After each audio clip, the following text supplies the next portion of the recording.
Liquidity gives you options, and options are what separate operators from employees in any market. The person who thinks like a boss is not the loudest person in the room, not the busiest, and not the most emotional. It is the person who sees cash flow, risk, timing, leverage, incentives, and downside before everyone else starts reacting. So if you want to think like a boss, stop focusing on appearances and start focusing on control. A boss mindset is not attitude first. It is structure first. Most people misunderstand what that phrase even means. They think thinking like a boss means confidence, ambition, charisma, or leadership energy. Those things can help, but they are not the core. The real shift is that you stop thinking like a participant inside someone else's machine and start thinking like the person responsible for the machine itself. You stop asking, "How do I win this moment?" and start asking, "What system produces wins repeatedly? What threatens it? And how do I stay in control when conditions change?" That is the mindset. You move from reacting to allocating. To do that, you need to understand the operating mechanism behind money, markets, and decision-making. Markets do not reward effort by itself. They reward correctly positioned capital over time. Prices move because future cash flows are constantly being repriced by interest rates, liquidity, volatility, momentum, and positioning. That means what looks good on the surface can become dangerous if funding costs rise, if liquidity disappears, or if too many people are leaning in the same direction. A boss mindset applies that same logic to life. You do not just ask whether something looks good. You ask what drives it, what supports it, what breaks it, and what happens if the environment shifts. Think of it like biology.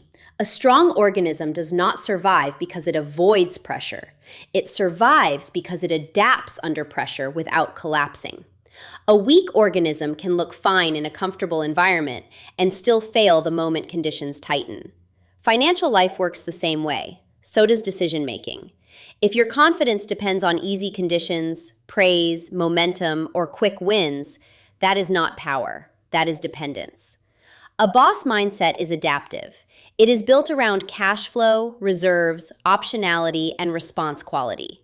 You stay calm not because risk disappears, but because your structure can absorb stress. That is why most people never fully develop this kind of thinking.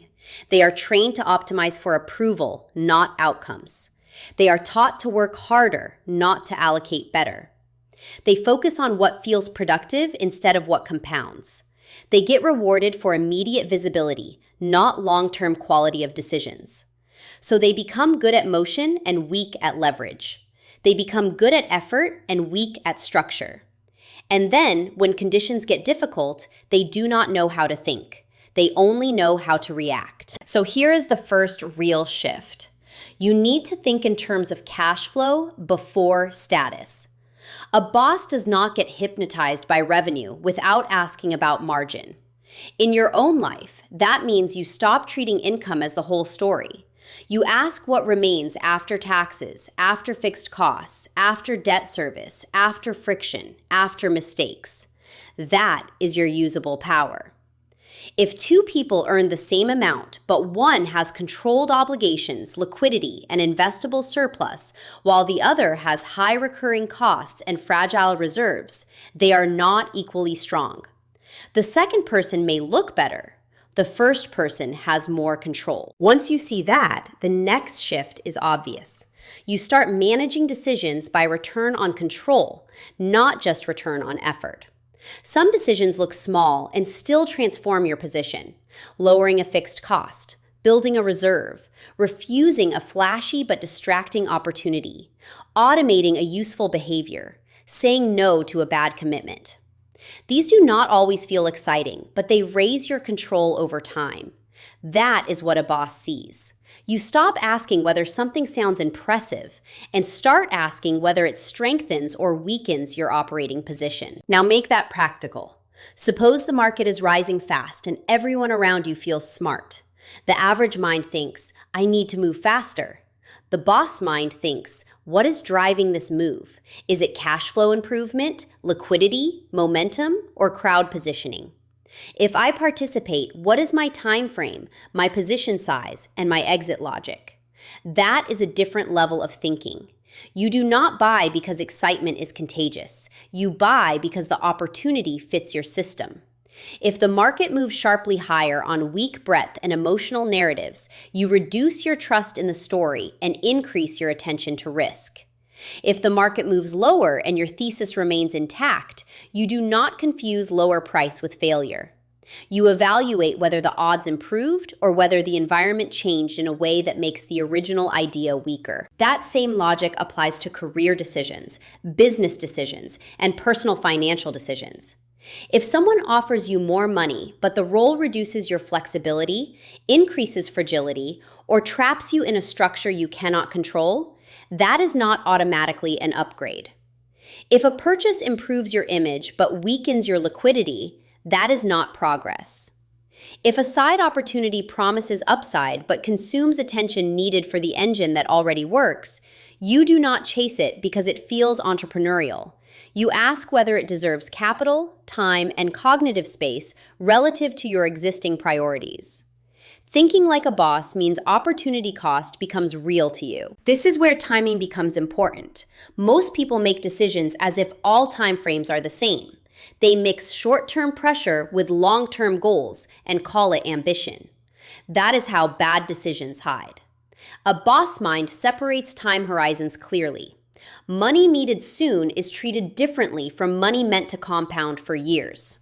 A temporary setback is not handled like a structural threat. A tactical move is not sized like a core position. If the market moves against you in the short term, but your long-term reason remains intact, the correct reaction may be patience. If your short-term obligations are close and your liquidity is thin, the same volatility demands caution. The move is not defined by the market alone. It is defined by the interaction between the market and your time frame. That is why a boss does not confuse conviction with size. This mistake destroys a lot of people. They think strong belief justifies large exposure. It does not. Position size is not a statement of confidence. It is a statement of risk tolerance and survival discipline. If one idea can materially damage your system, it is too large. It does not matter how good it sounds. It does not matter how much you want it to work. Thinking like a boss means you always stay alive for the next decision.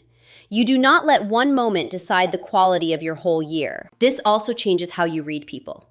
A boss mindset sees incentives first. When someone makes a recommendation, you ask what they gain if you agree.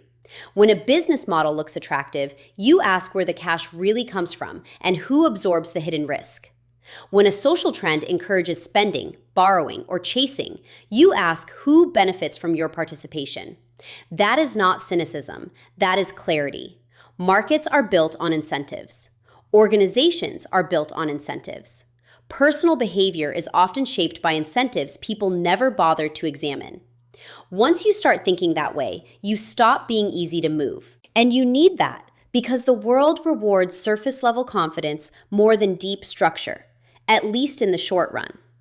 That is why so many people look powerful during easy conditions and then disappear when the environment changes. When liquidity is abundant, almost anyone can mistake momentum for skill. When rates are low, almost anyone can disguise fragility under growth. When praise is easy, almost anyone can sound decisive. The real separation appears when conditions stop being polite. That is when you find out who has cash flow, who has margin, who has discipline, and who only had noise. This is where most people stop. But this is the advanced level. Once you understand cash flow, control, incentives, timing, and size, you need to start thinking in second-order effects. A boss does not stop at the obvious outcome. A boss asks what this leads to next. If rates rise, the first-order effect is higher borrowing cost. The second-order effects are weaker affordability, changing hiring behavior, lower multiples, tighter consumer spending, and a more selective environment for risk. If your income rises, the first-order effect is more money. The second-order question is whether your lifestyle expands, your obligations grow, and your future flexibility shrinks. If you accept a commitment, the first order effect may be progress. The second order effect may be less time to think, higher stress, weaker optionality, and reduced ability to act when better opportunities appear. Second order thinking is what makes someone dangerous in the right way. It lets you see chains, not moments. It lets you understand that a decision is not only about what it gives you today, but about what it removes from tomorrow. That is why bosses care so much about fixed costs, lock-in, and dependency. Anything that narrows future choices has to justify itself at a higher level, because once your margin for error shrinks, ordinary problems become expensive. You also need to understand mode change. A strategy that works in one environment can fail in another. Momentum works differently when liquidity is abundant than when capital gets selective. Hiring aggressively makes sense in one business regime and becomes reckless in another. Leverage feels efficient until volatility expands. Thinking like a boss means you stop assuming that the current environment is permanent. You keep asking, what game am I in now? What game might I be in next? And what happens if I am one regime late in adapting? That question alone will improve your judgment more than most motivational content ever could. Correlation breakdown matters too. In calm periods, you think you have diversification. In stress periods, everything that depends on the same underlying engine can weaken together. The same is true in life. You think you have multiple sources of stability, but if they all depend on one employer, one trend, one city, one partner, one market regime, or one type of consumer behavior, then your diversification may be cosmetic. A boss mindset looks below labels and asks where the true dependence lives. Then there is bankruptcy math, and you do not need literal bankruptcy to understand it. A major loss requires a disproportionately large gain to recover. A ruined reputation takes longer to rebuild than the moment it took to damage it. A bad hire can cost far more than the salary attached to it. A weak year of financial decisions can take several strong years to repair. This is why bosses are not obsessed with upside alone. They are obsessed with protecting the compounding engine from large interruptions. They understand that avoiding major damage is often more important than maximizing every opportunity. That has behavioral consequences. Overconfidence is expensive because it blinds you to size. Chasing trends is expensive because it makes you late and fragile. Poor risk control is expensive because it turns a mistake into a setback large enough to alter your behavior. Ignoring timeframes is expensive because it makes you demand long-term results from short-term positions and short-term certainty from long-term assets. If you want to think like a boss, you do not try to eliminate emotion by force. You build rules that work even when emotion is present. So let's make this concrete. You start every important decision by defining 4 things: purpose, time frame, downside, and size. Why am I doing this? How long does it need to work? What happens if I am wrong? How much exposure is justified? If you cannot answer those questions, you are not making a decision. You are making a move. Bosses do not live off moves. They live off repeatable judgment. Then you create filters. Before taking on a new project, ask whether it improves cash flow, leverage, or strategic position. Before making a purchase, ask whether it improves capability or just appearance. Before entering a trade or investment, ask whether the setup fits your system or is simply exciting. Before agreeing to a commitment, ask what it costs in flexibility, not just in time. These filters sound simple, but that is the point. Complexity often hides weak thinking. Strong operators reduce confusion by asking load-bearing questions consistently. You also need a written process. Journal meaningful decisions before and after they happen. Before the decision, write the logic, the time frame, the expected outcome, and the condition that would prove you wrong. After the decision, review what actually happened and whether the process was sound, even if the outcome was noisy. This trains you to separate decision quality from result quality, which is one of the hardest and most valuable skills in finance and leadership. A good decision can lose in the short term. A bad decision can win temporarily. Boss thinking learns from process first. Build evaluation loops too. Review your numbers monthly. Review your commitments quarterly. Review your concentration risk in money, attention, and dependency every 90 days. Measure what matters: liquid reserves, savings rate, fixed cost ratio, concentration of income sources, percentage of time spent on high leverage work, and frequency of avoidable errors. If something is not improving, do not explain it away with stories. Diagnose the mechanism. Were you too vague, too large, too reactive, too scattered, too ego-driven, or too passive? The lesson is usually hiding in the structure, not the excuse. Then combine tools. Use valuation to judge whether the price of an opportunity makes sense.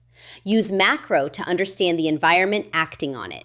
Use technicals or behavioral observation to see how others are positioned. Use risk management to make sure even a good idea cannot hurt you through bad sizing. Boss thinking is rarely one-dimensional. It does not rely on instinct alone, spreadsheets alone, or narrative alone. It integrates lenses. That is what makes it durable. And test yourself under pressure. Use simulation. What happens if your income drops 20%? What happens if your biggest client leaves? What happens if your largest position falls 30%? What happens if a major opportunity appears while your liquidity is weak? What happens if the market regime shifts and your favorite strategy stops working? These are not fear exercises. They are control exercises. They teach you whether your confidence is structural or performative. The goal here is not to become cold, robotic, or obsessed with control for its own sake. The goal is to become someone whose decisions remain intelligent when conditions become difficult. That is what people usually mean when they say someone thinks like a boss, even if they do not have the language for it. It is not swagger. It is not dominance. It is not pretending certainty. It is the ability to allocate under pressure, protect the engine, read incentives, and stay oriented when everyone else is losing clarity. So if you want the clean answer, here it is. Thinking like a boss means thinking in systems, not scenes. It means managing cash flow before image, incentives before stories, size before conviction, timing before emotion, and optionality before ego. It means reading second-order effects, respecting regime change, and protecting the compounding engine from large interruptions. It means acting like the person responsible for the structure, not just the person hoping for a good outcome. And here is the detail worth replaying, because this is where the whole script quietly turns. Bosses do not mainly win because they choose more opportunities. They win because they let fewer bad decisions into the system. Once you see that clearly, your entire standard changes. You stop asking, "How do I look more powerful?" and start asking the question that actually produces power. What decision structure keeps me effective when conditions stop being easy?